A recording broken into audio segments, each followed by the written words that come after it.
ফেরেশতার জন্য নামাজ নয়, মানুষকে দেখানোর জন্য নামাজ নয়।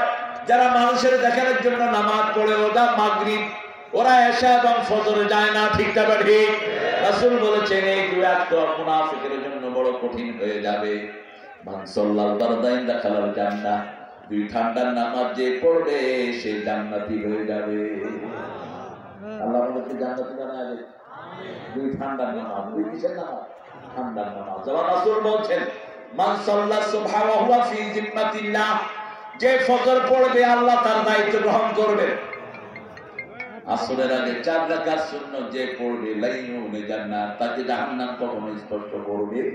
এই সুন্নাতটা আমরা পড়ি না, আমরা পড়ি ফজরের 2 রাকাত, যোহরে 6 রাকাত, কত হলো 8 রাকাত, মাগরিবে 2 রাকাত, এশা 2 রাকাত, এশা 2 রাকাত। 4 রাকাত পড়লে তো ভালো, কিন্তু রাসূল পড়তেন কয় রাকাত?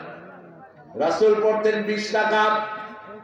এই 12 রাকাত তো পড়তেন, আসরে পড়তেন 4 রাকাত, এশায় পড়তেন 4 রাকাত। তাহলে এখানে হলো 20 রাকাত, তাহাজ্জুদ হলো 11 রাকাত, 8 রাকাত তাহাজ্জুদ আর 3 রাকাত হলো ভিতর, কত হলো? 20 আর 11 কত?